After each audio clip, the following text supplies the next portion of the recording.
All right. Good afternoon, everyone. Thank you so much for your attendance here at PEPI, Project Echo for Primary Immune Disorders. Today, we're going to be talking about the impact of virality upon primary immune disease, and I have the luxury of co-presenting with Jacob Blaukovitch, a PhD student in my lab. But first, just some housekeeping issues.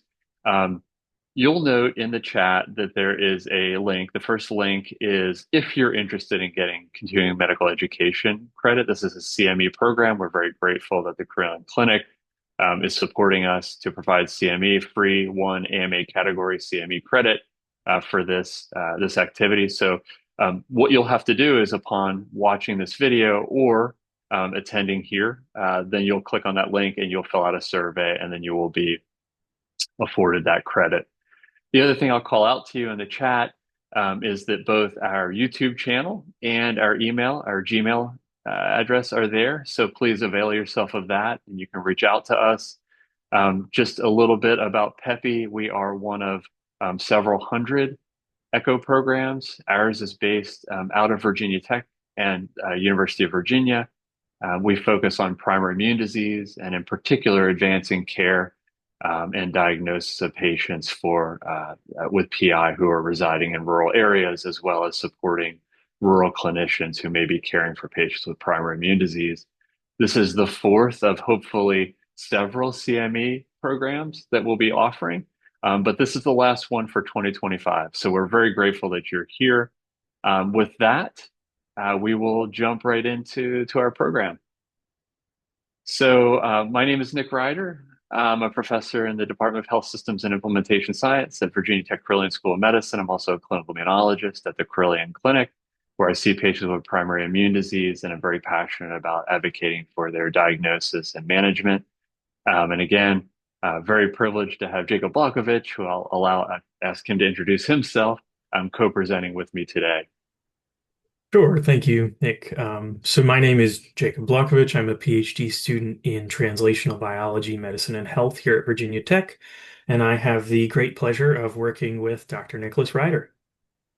All right, well, we'll jump into it. So, I'm preaching to the choir here, and many on the call today are clinical immunologists, but I think it's really important to set the context of what is primary immune disease, also sometimes called inborn errors of immunity. This is a group of diseases that is actually growing exponentially. And if you look at really the time from the early 1980s until now, there has been this exponential rise in both the molecular diagnoses, the genes that are attributed to primary immune disease, but also the disorder list that encompasses primary immune disease, which again, you'll often hear called primary immune deficiencies or inborn errors of immunity. We'll abbreviate PI most of the time here. And PI now encompasses over 500 reported genetic and clinical entities that span every arm of the immune system, affecting T cells, B cells, combined defects, and so forth. And we used to think of these diseases as really only causing a susceptibility to infection. And we know now that about two-thirds of the time, patients with PI do present with susceptibility to infections. And sometimes these are very common infections, such as ear infections and pneumonias. Sometimes they're just terribly frequent common infections, terribly severe infections, and sometimes very unusual infections. So the kinds of infections that people get that would tip you off that this is not a person with a healthy immune system, with organisms such as maybe Serratia, abscess of the liver, or Pseudomonas pneumonia or sepsis or things like that. But we also know that these individuals sadly also suffer pathological forms of inflammation, unusual patterns of inflammatory disease, sometimes recurrent fevers that occur with a periodicity that is just really striking and unusual, as well as both immune dysregulation and cancer predisposition. So PI or IEI encompasses a wide variety of conditions now that can present in a multitude of ways, which often makes it challenging to consider the diagnosis, hence the need for programs like PEPI. If we think about how common these disorders are, individually, these diseases are often considered rare. So you may have a single disorder that occurs in 1 in 250,000 to 1 in 500,000 individuals. But collectively, we know that these disorders, these 500 plus disorders, are actually not super rare. And we've done some epidemiologic surveys with large data sets from the United States, mining electronic health record data, de-identified data. And this one study published just a couple years ago suggests that the prevalence is about 60 per 100,000 individuals. And so, this means that the bottom line or kind of the low bar assessment of number of PI patients in the United States is somewhere in the 200 to 250,000 range. But that is probably, again, a low bar estimate because it is suggesting people who have a very clear clinical picture of primary immune disease. So you can probably double this in the US. And so the US, we actually may be dealing with an undiagnosed rate of 50 to 90% and have upwards of 500,000 individuals. This slide also shows you the 10 warning signs from the Jeffrey Modell Foundation, which are familiar to many of you, shown on the right side of this. This is really a rule of thumb or a heuristic for considering the diagnosis of PI. And you can see some of the 10 warning signs. These are not exhaustive, but certainly very helpful in thinking about whether an individual patient that you may be evaluating could be someone who would benefit from either a laboratory evaluation or referral to a clinical immunologist. The left side of the slide references the weighting of each of these warning signs as mined by the publication reference below. And you can see that some of the warning signs are more enriched in patients with primary disease. For example, warning sign 9 is almost eightfold enriched amongst the PI population versus a group of controls. And that particular warning sign does include deep-seated, unusual, severe infections, opportunistic infections, and immune dysregulation. So, this slide speaks to that, that this particular warning sign may be very important. And you may ask yourself, okay, there's the 10 warning signs. Well, if I'm seeing a patient, when should I consider referring or when should I consider engaging a laboratory evaluation? Well, certainly clinical judgment by a skilled clinician will be better than any rule of thumb. And if you think of it and you think it's warranted in your patient, by all means, sending a CBC with differential quantitative immunoglobulins, maybe even a CH50 and a comprehensive metabolic profile could be very helpful. But historically, a patient who meets two or more of the warning signs would be someone who should be considered for primary immune disease, or in this new era of reimagining the warning signs, a patient who has even warning sign 9 would certainly be someone that we would want to think about evaluating for PI. And this just underscores the point that, while the US total population is somewhere now in the neighborhood of over 330 million individuals, the PI population is probably north of 200 to 250,000 individuals. So just talking a little bit about PI, moving from PI to what is ECHO and PEPI. Many are not familiar with ECHO, Project ECHO, but ECHO stands for Extension for Community Health Outcomes. And this was a program that it was initiated by Dr. Sanjeev Arora, who was a guest and is a gastroenterologist at the University of New Mexico, was seeing patients with hepatitis C disease in advanced state coming to his academic center at the University of New Mexico. And he realized that if these patients could have been seen earlier, they could have had significantly better outcome. So he developed Project ECHO to serve the hepatitis C community, which has now expanded from 2002 to over 600 hubs. Again, Virginia Tech is a hub. University of Virginia is also a hub. Now over 3,000 programs. PEPI is one of those programs. And the theory or the thesis behind Project ECHO is that all teach and all learn. So if you're here at a CME program, you can certainly will have a Q&A. We'll learn through your questions and through the answers that is shared.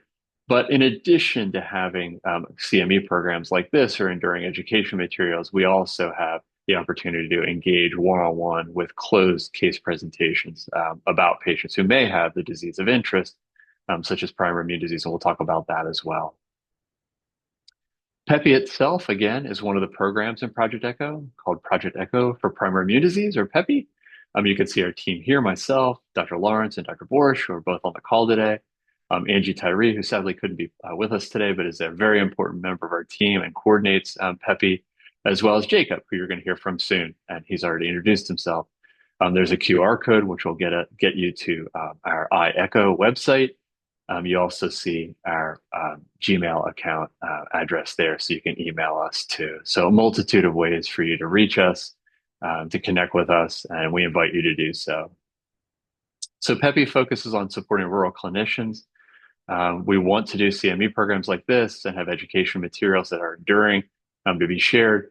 But we're also very, very intensely interested in doing rural clinician case consultation. So if you're a physician, a generalist, pediatrician, a family physician, general internist, if you're a nurse practitioner, a PA, if you're someone who's seeing a patient you think may have primary immune disease, but you don't have a proximate clinical immunologist, PEPI exists for you to have free access to subspecialty care.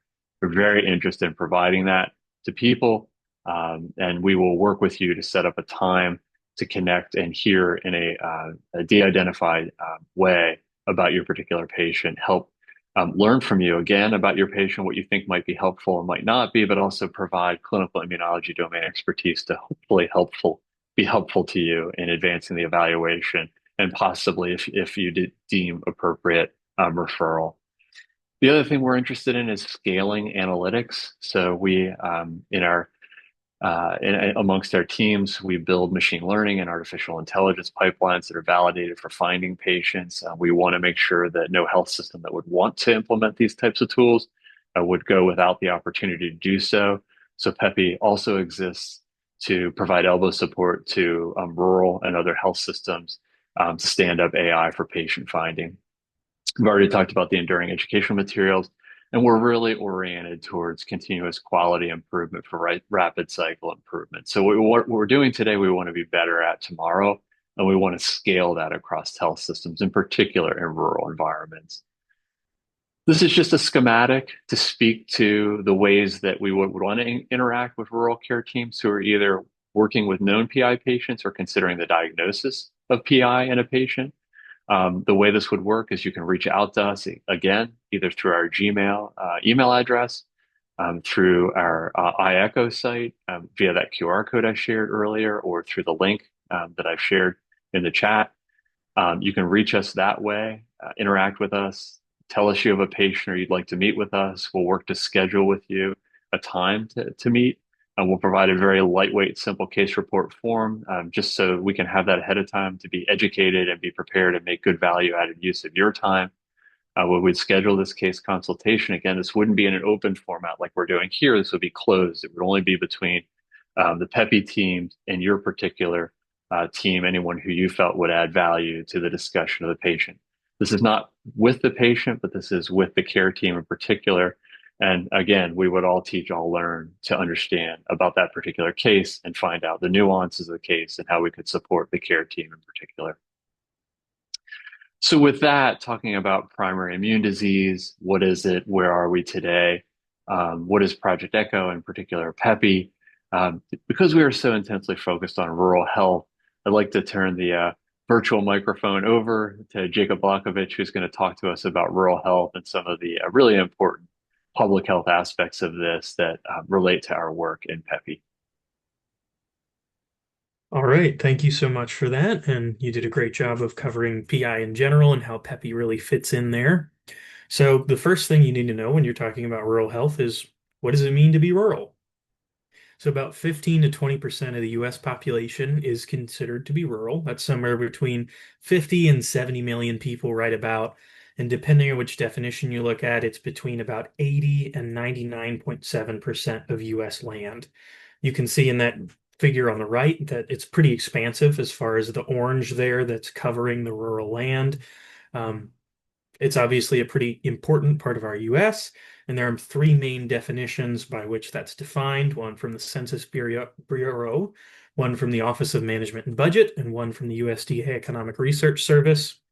And there are a lot of important considerations for those populations, one of which is they tend to have more disparities in health. Next slide, please. So, what are health disparities? It's a term we throw around a lot, but don't often really break down what it is. So you can see here across this kind of spectrum here as you have your more upstream effects that are kind of your health inequities. So, your social structure, race and ethnicity, your living conditions, Even things like your socioeconomic status are here more towards the left. And, worse rates of that or, lower levels of socioeconomic status kind of cause you to have a higher rate of health risk behaviors like smoking, low physical activity, injuries, doing with work, things like that, which ultimately lead to more disease, more injuries, and overall more mortality. So essentially, it just means that your living conditions and your social standing affect what your overall health is. Next slide, please. So now we're going to cover a little bit about what this actually looks like for rural areas and specifically what inequities and things tend to drive these disparities in health. So a common term related to this is social determinants of health, or something that we sometimes call social drivers of health. And these would be a lot of things towards the left of that figure that we looked at for health disparities earlier, where you can see in the wheel things like socioeconomic status, your education, your access to health care, your social or community context, and a lot of those things that tend to drive those problems with health outcomes that you see further downstream. Next slide, please. And one of the most impactful of those determinants is socioeconomic status, which kind of takes into consideration your poverty rates, your education level, and your employment. And sometimes it also considers like insurance when you're looking at health in particular. You can see here the top left is a breakdown of poverty by both rurality and race and ethnicity. So you're incorporating some of that kind of social standing there as well. And you can see in the dark blue, your non-metropolitan or your rural areas are significantly higher compared to the rates of poverty in your metropolitan or more urban areas. And that's particularly notable for Black or American Indian and Alaskan Native populations. And right below that, you see your poverty rates just kind of overall, once again, seeing that non-metropolitan across the board is higher. In the top right, you're seeing employment rates, which filter into that again. And as you can see, employment in your metropolitan or urban areas is significantly higher than your more rural areas just across the board. You have more unemployment, and sometimes you have higher risk jobs and things like that that you have to do in rural areas. And then in the bottom right, we're looking at educational attainment or your level of education. You tend to get higher levels of education living in a more urban area. You see that the bachelor's degree plus dark orange section there is much higher in your urban compared to your rural, whereas your high school or less section is much higher in your more non-metropolitan rural type areas compared to the urban one. So all that together kind of leads to socioeconomic disadvantage in your rural places that can contribute to a lot of things. And next slide.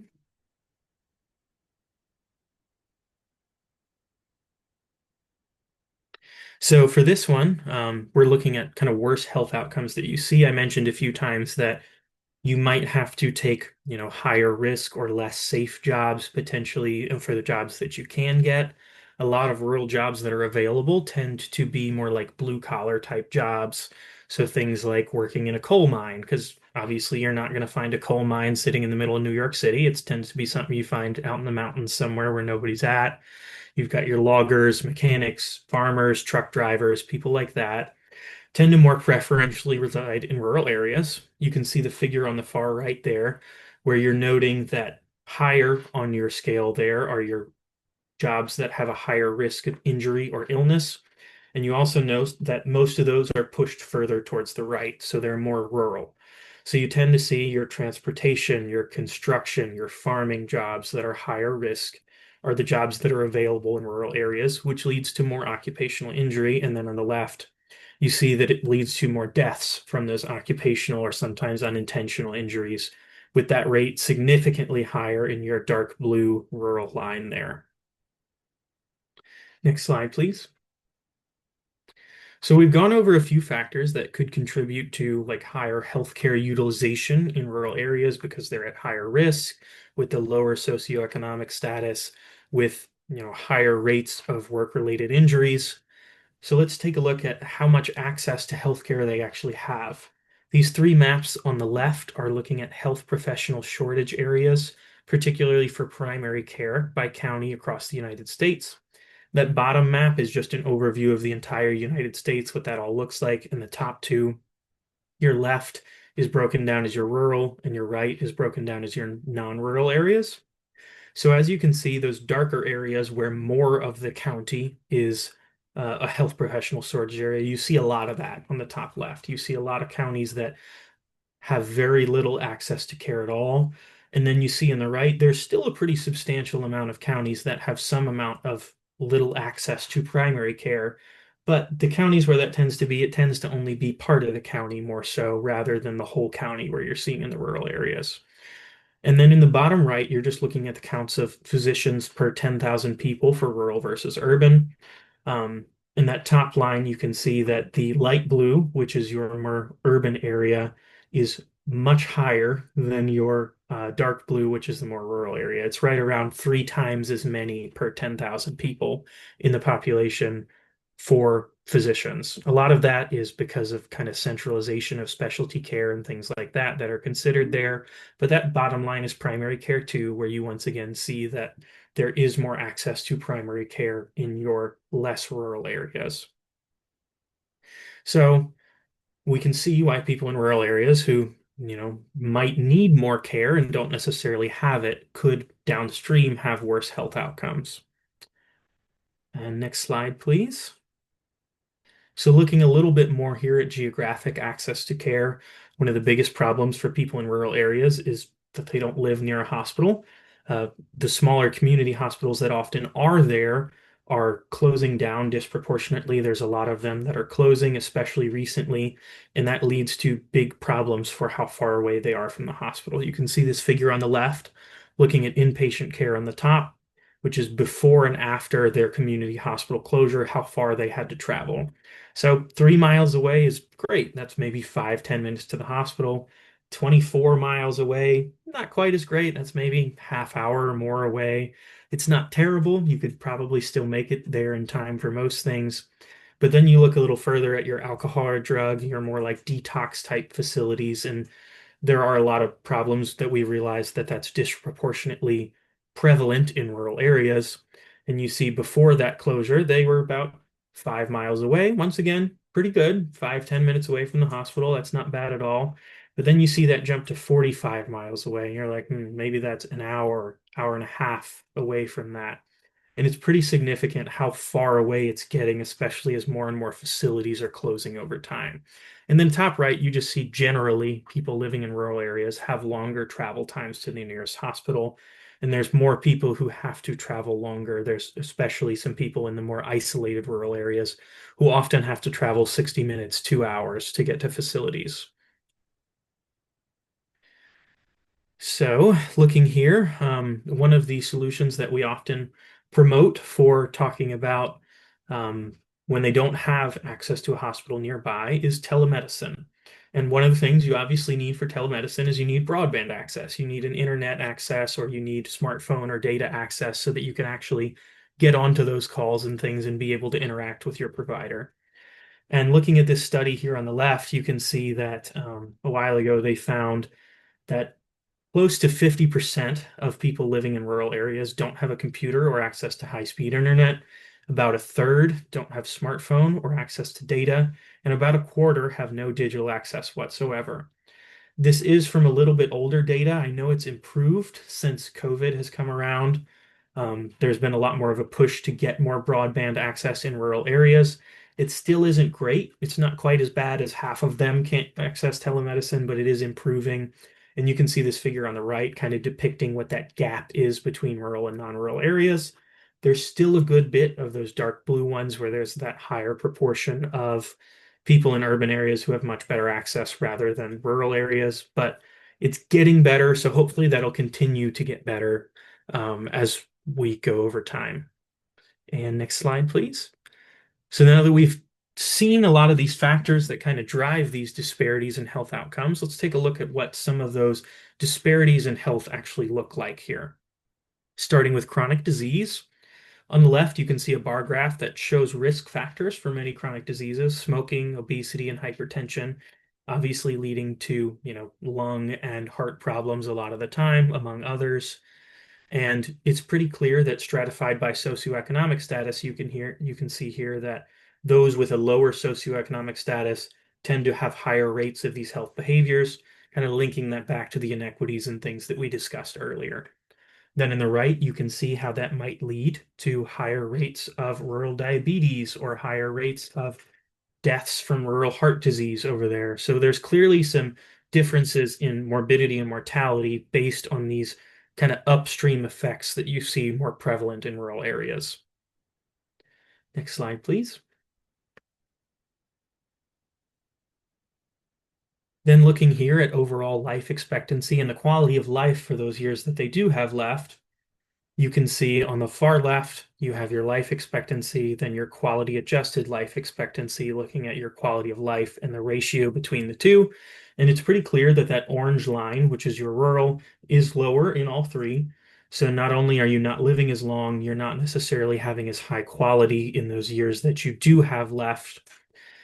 And rural people are more likely to have a lower quality of life and not live as long, particularly for the men. Some of that, once again, is those high risk jobs and things like that, but there's also some other contributors just in rural culture and generally that play into that. And next, please. And then lastly, looking at morbidity and mortality here, the figure on the left shows our age-adjusted death rates for the top 10 leading causes of death, with that dark blue line showing the rural and the green line showing the urban. And it's pretty clear across the board that the rural line is higher on all of them. You know, proportionately, more people living in rural areas are dying from just about anything across the board here. And a lot of these are things that could potentially be prevented upstream from better access to care and things like that. Then on the right, you see just your overall graph of the age-adjusted death rates, once again showing that it's significantly higher in the rural one. It looks like the lines are trending down a little bit, which is great. Hopefully they keep moving that way, but there is still quite a gap between rural and urban areas. And then on the bottom right, this is a kind of web of everything that brings together towards disparities in survival that I really like. This one's cancer specific, but you can see towards the top, they have kind of your upstream effects of socio and economic status and low health literacy, which lead into your lower health insurance coverage, lower transportation, your more risky health behaviors that were kind of in the middle of that health disparity line. And then as you don't have access to care, you're building up more comorbidities and things like that. You're ultimately having disparities in survival. And you can see that across the board for a lot of chronic diseases in rural areas. Next, please. So we've looked at what rural health disparities look like in general and what sort of things contribute to that. But what does this actually mean for PI patients specifically? So PI patients tend to have a pretty significant time to diagnosis. The average for that is about 9 to 15 years, and that's often referred to as kind of their diagnostic journey or their diagnostic odyssey while they're bouncing from doctor to doctor, languishing with symptoms and things, trying to figure out what's going on. And part of that, like Dr. Ryder mentioned, is that somewhere between 50 and 90%, or right in the middle at about 70% of PI patients in the US likely still remain undiagnosed. We're probably missing a ton of people who have PI, so our prevalence could be way higher than we really thought it was earlier. And compared to rare diseases in general, that time to diagnosis is about 4 to 5 for rare diseases, 4 to 5 years, compared to the 9 to 15 years for PI. So clearly it's a little more complex and a little more difficult than rare diseases are typically. Genetic testing is one of the factors that does contribute to that, because as Dr. Ryder mentioned earlier, most PIs are genetically caused and found out often from genetic testing, which adds, right around 9 months at least to get a diagnosis for, which is pretty significant. So you can imagine that also doesn't consider the steps leading up to getting genetic testing. So you go see your primary care provider, you maybe see them a bunch of times. You come in for, oh, I have a cold every 3 months, and it happens really often. And they're like, oh, it's just changes in the weather and things. So maybe you're going there for a couple years. Then you get referred to, a specialist of some kind. And maybe it's not quite the right specialist. Maybe you got a weird rash and you go to dermatology. Maybe you get sent to rheumatology and you bounce around from a few specialists till you end up at a clinical immunologist.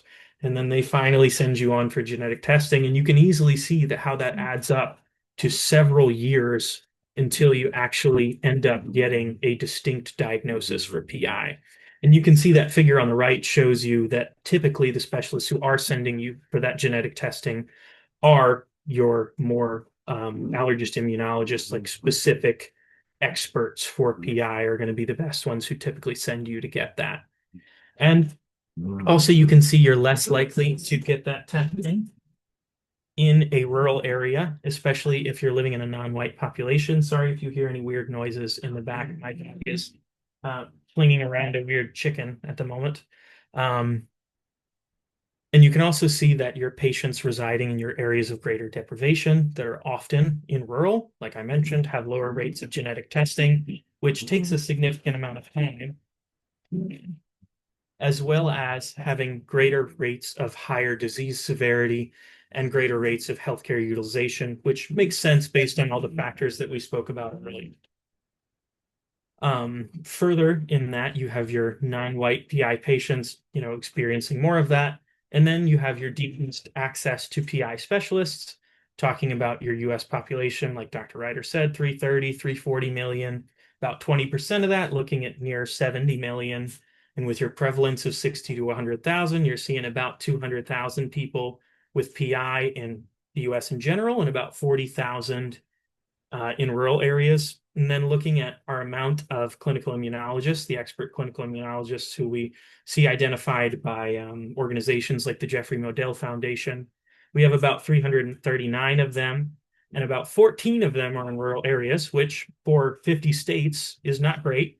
So obviously you have less than one per state, and that leads to some pretty dismal ratios for access to care for PI in general. And Fantastic. Fantastic, Jacob. Yeah, no, I think that was an amazing, real kind of tour de force around, rural health disparities and how that, may impact primary immune disease patients. We'll launch for just a few more slides into the PI patient diagnostic journey, which Jacob talked about. The outcomes here are very sobering in that whether you call it the diagnostic odyssey or the clinical trajectory, primary disease patients' journey is really fraught with delays. And, whether you look at common variable immunodeficiency, immune dysregulatory disease, primary antibody deficiency, or other conditions, subdomains within PI, these patients wait anywhere from 5 to 10 to 15 or more years to have a diagnosis made. And of course, this leads to everything that we don't want to do in healthcare. It leads to low value, high cost healthcare, and most importantly, suffering for these patients. And so, these diagnostic odysseys or diagnostic journeys, underlying them is really the diagnostic lag. And this is a true burden to the patient. While we might measure the diagnostic odyssey or the diagnostic lag as defined by the time between the first attributable symptom to the underlying disease and actually having the primary immune disease diagnosis made, um, you know, these patients undergo this diagnostic lag for a number of years, again, 5, 10, 15, 20 years. And so, one of the questions is, well, how does that impact the patient? And a really talented medical student, Serena Nixod, mined data from the Immune Deficiency Foundation and published a paper earlier this year looking at about 1,100 mostly common variable immunodeficiency patients. And what she looked at was the impact upon patient-reported health and how patients coded how well they felt from a Likert score ranging from 1, very poor, to 5, feeling well. And what she noted is that you had a better patient-reported health. You, as a primary immune disease patient, felt that your health was better if you were diagnosed at an age less than 12 years, if your diagnostic lag was even less than 10 years, and if you saw less than 4 clinicians during your diagnostic odyssey. What really didn't make any difference was the specialty of the diagnosing clinician. So all the more reason to have systematic and educational interventions out there to help find these patients, and then programs like PEPI to support generalists or anyone who wants further information about managing these patients. And so, part of the question is, how do we shorten the diagnostic lag? And I'll just very, very briefly talk on 3 areas that we're focusing on, which also roll up the PEPI, and that is population level risk stratification, building open source tools to augment generalists and specialists, and then helping to scale knowledge systems, which is right squarely in the crosshairs of what PEPI does. So first, population level risk stratification. AI is all the rage, and we're using it to find these patients. This is a schematic that shows a two-step process by which we ascertain risk using a tool called the Spirit Analyzer from the Jeffrey Modell Foundation. This is a rules-based AI. Spirit stands for the software for primary immunodeficiency recognition, intervention, and tracking. And we've been able to validate this tool to show that it can take any population, drill down on a high risk population that over time is enriched for new PI diagnoses and increased healthcare utilization rates in the way of hospitalizations. We think that this can be further augmented by adding additional machine learning and computational tools applied to that high risk population. So you would have the high risk population identified by Spirit from any general population. This high risk population then could undergo natural language processing of their clinical notes or other machine learning approaches to identify that individual patient who needs to see a clinical immunologist today, as opposed to maybe 2 weeks from now or 3 weeks from now.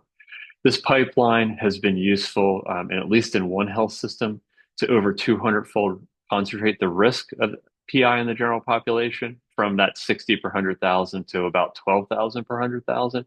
And we think that we can expedite the diagnosis by at least 3 years, compress that diagnostic lag. So that's population level risk stratification. Number two, supporting clinicians anywhere. If you have access to the internet, which by definition everyone here does, we want to build tools that would be deployable across the internet. And speaking to some of those slides that Jacob showed earlier, there are gaps in that.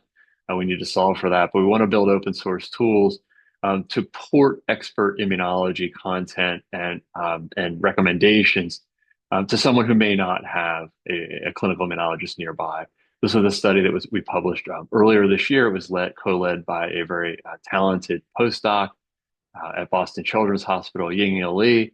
And the concept here again is taking open source models, understanding how these large language models are already available and useful for both making the diagnosis for primary immune disease and providing helpful recommendations. And so we think there's a signal out there. We think this is an avenue to move forward, but we also think we've got some work to do.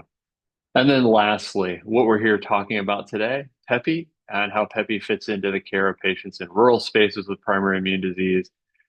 We want to not only provide direct patient-patient, clinician-to-clinician support by helping teams of clinicians, individual clinicians, but we also want to help scale some of these analytical pipelines. So, again, how have we been doing? What have we been doing? How are we supporting rural clinicians? Thus far, as you're seeing here, we want to facilitate AI adoption, and we've been pushing on that. We have not yet stood up or implemented AI, but we've had these educational initiatives. We've had 11 focused educational sessions.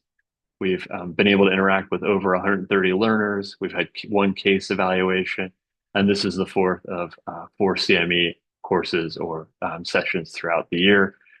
Again, more to come in 2026. We're very proud. We're very grateful for all of you here today, and also to note that attendees from 9 countries have participated thus far. So with that, again, how do you reach us? Scan the QR code, email us. You're seeing my email address below and Jacob's email address below as well. A multitude of ways for you to reach out to us and interact with us. The other thing I'm going to tell you is that in 2026, we're going to be partnering with NICER, and I'm going to put their website in the chat. NICER stands for the North American Immune Heme Clinical Education and Research Consortium. When you see their website, you'll see how robust, how mature this organization is, and what a tremendous group of clinical immunologists around the country NICER represents. They have already done tremendous work in the educational space, focused on patients with primary immune disease across the spectrum. And we're very excited to partner with them to be a resource, PEPI, to be a resource to clinicians in rural spaces, in particular primary care clinicians, who may also be reaching out to NICER. So you'll be able to find more information about PEPI as you go to NICER and see their digital content. With that, I'll just share some final conclusions and we'll have a Q&A. So PI encompasses a very diverse set of diseases, as already mentioned. And, when you superimpose that on rural health challenges, you kind of have this perfect storm of difficulty and long diagnostic odysseys and a protracted diagnostic lag. Echo is absolutely a valuable platform that's been vetted across multitude of disease conditions, including now primary immune disease. And PEPI will support rural patients and clinicians with primary immune disease. Many people to thank, both from a funding standpoint, but also for their direct involvement in the research that supported PEPI, but also speakers, attendees, and leadership such as Dr. Lawrence, Dr. Borish, and Jacob, as well as Angie. So I'm going to leave record going now because we'd like to open this up. If anyone had any questions, we have a few minutes. So please unmute, or if you'd like to put a question in the Q&A in the chat, we're happy to. I'll read that out and we can address it. Any questions, comments, thoughts?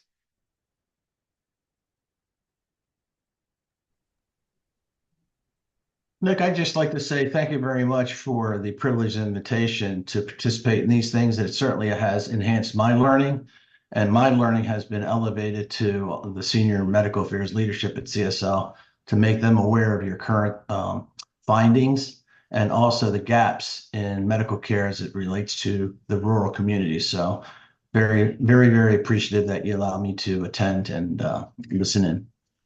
Oh, absolutely, Bill. Glad to have you here. I mean, I'll say that your involvement's critical. As clinicians and researchers, we're grateful, of course, for patients, but we're also tremendously grateful for our industry colleagues because they, as well, you and many colleagues, dear colleagues such as you, really play an important role in advancing care of PI patients. Dr. Lawrence, I see your hands up. Thank you so much, Jacob and Nick, for that awesome talk. Jacob, maybe I'll start with you for this question. In terms of, and then Nick as well to weigh in. Jacob, you did a really nice job talking about the impact of rurality on that diagnostic delay. But a lot of the strategies that Nick mentioned, other than obviously PEPI and ECHO, rely a little bit on having a resource-rich environment, right? Like the Spirit Analyzer relies on having an EMR that's robust that can use the Spirit Analyzer. So how can we deploy these tools in a resource-limited setting in a way that can make a difference? You want me to take that one, Jacob, or do you want to go for it? Um, I don't really have a good answer for that, so I'll shoot that to you. Okay, no worries. Yeah, thanks, Monica, for that question. I mean, we want to, democratize this technology. We want to make sure that it is available, to your great point, really by, use for any health system, not just tip of the spear academic health systems or really research-rich health systems. So, one of the great things about the Spirit Analyzer is actually fairly simple AI, and it really analyzes very readily available clinical data, both administrative claims data that every health system would have access to, or many health systems would have access to, or be able to get their hands on, as well as electronic health record data. So the Spirit Analyzer in its current version only ingests and can analyze claims data, but the new edition of that, which will be available early in 2026, will also be able to analyze commonly readily available electronic health record data that any health system, has at their fingertips. But that's not enough. There's more, because we can't just give people software and hope that they'll use it. So I'm very grateful that the Jeff Modell Foundation has named Virginia Tech Carilion School of Medicine a new center for clinical informatics and data science. And one of the principal aims and thrusts of the new JMF Center at Virginia Tech is specifically to help health systems in any setting, whether they're tip of the spear academic center or a small rural health center, help these centers through education, through clinical informatics, clinical immunology domain expertise, stand up the Spirit Analyzer and implement a workflow for patient finding, specifically, practically show health systems how to do this, work with them, help them troubleshoot, to have a workflow for patient finding. So can't thank you enough for that question. And I'm very excited, although it wasn't planned. I'm really grateful to be able to announce the upcoming dedication of the new center in early 2026 that'll focus squarely on the really important question that you just asked. I do see that Charlie from Ivory Coast will be contacting us. I am so excited to meet you, Charlie. I can't wait to hear from you and very, very excited to hear about ways that we can support you. Thank you very much, sir. Thank you very much. I will Yeah, reach out to you. I was there at Virginia Tech during my PhD. I was there as a visiting scholar at the the Caleri lab. So sorry for my English because I'm from Ivory Coast where we speak French, but I'm trying to use English somehow. So you I'm sound actually fantastic. working in some project relating to avian influenza immunology things. So I will be happy to reach out to you and see how we can collaborate with my home university actually. So soon Wonderful, I will wonderful. so can I have your email maybe on the chat message so that I can see how to contact you? Yeah, I actually just scrolled back to how to reach us. If you can't see that slide, let me know, and I'll pop my email into the chat. Let me know what's easiest for you if you can't see the screen there. Can you see Yes. that, or and I'm putting my Okay, yes, that's okay. Let me do a screenshot of this and then I can contact you. yeah, and Oh, I it's just and I down. and I put and I Thank put you. my email in the chat too, so we'll make it easy for you. Okay, thank you very much. Yeah, yeah. Thank you. So excited to have you, and of course to learn of your Virginia Tech tie. But wonderful to meet you, Charlie. I can't wait to chat with you further. And your English is fantastic, so please don't apologize. Okay, thank you. Thank you. Any other questions or thoughts before we close the session? Yeah, I have a question. Hi, Lianging. Absolutely. Yeah, there are some slides mention that like in the rural areas, higher poverty rate, less lower educational attainment, and higher mortality and morbidity are observed. But I'm curious that because in more area of immunity is inherited disease caused by the gene defects. So I'm curious, the social determinants of health you listed earlier, like how does the social factor impact this genetic inherited disease? I mean, I can understand they definitely play a significant role in delaying treatment or diagnosis, but from the biological perspective, how does, say, the rural versus unrural like dif distinguish with other non-inherited disease? Jacob, you want to take a stab at that? Sure. So, like you mentioned, it is definitely the case that that does contribute to diagnostic lag and like taking longer to get to treatment. There's also some things like you might be at higher environmental risk for things that could trigger primary immune disorders. For example, if you're living in like a more socioeconomically disadvantaged housing unit where there's more mold or dust, or you're working in a coal mine or something like that, there is some amount of environmental exposure that could contribute to worse disease from social determinants of health. As far as like an actual biological impact, I'm not sure that there is substantially a lot of that because of the inherited nature of the disease, like you mentioned, but there certainly could be contributors, especially in socioeconomic status, leading to healthcare access and things like that that you mentioned earlier.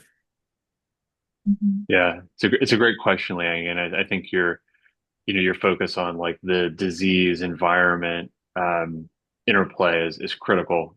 So we know very little about this in primary immune disease, but we know in conditions like asthma, for example, poverty or urban dwelling may confer significantly worse outcomes. Now, the genetic basis of a condition like asthma is very different than like PI, where PI is a single gene defect in most cases.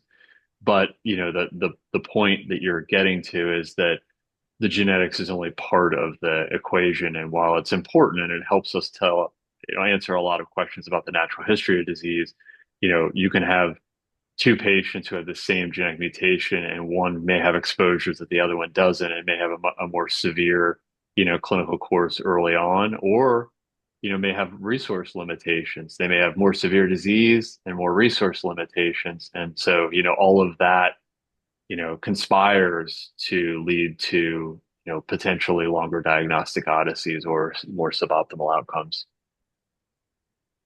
So you mean the idea is like the environment has some factor that can trigger, I don't know, like or expedite the disease um progression from the Yeah. biological perspective. Yeah, yeah. I mean, I think the classic as almost example is thinking about someone like the bubble boy, David Vetter. I mean, he had a very severe gene mutation, but was able to live in a environment that was devoid of any germs, a bubble, for 13 years. Now, his brother died within months of being born, and he had the same gene mutation, but he was exposed to everything, that normal, that people living in the normal world, are exposed to germs of, viruses, bacteria, fungi. So he lived only a number of months, whereas the bubble boy, same family, same city, same household, but placed in a hermetically sealed bubble devoid of germs, lived for many years. So, that's a classic example of like how your environment, in this case, highly contrived, can be modified to, modify the disease severity. Now we don't Okay. do that anymore, obviously. We don't put people in bubbles anymore. It goes without saying, but it's kind of like an experiment that, was done, that gets to your terrific question. And I think, I'll say that Jacob is diving deeply into understanding, both disparities as well as factors that influence outcomes in patients who have primary immune disease who are in rural spaces. So I think maybe in 2026 or 27, Jacob will be giving one of these CME sessions and he'll be answering, more smartly than I am today, the great questions that you're raising.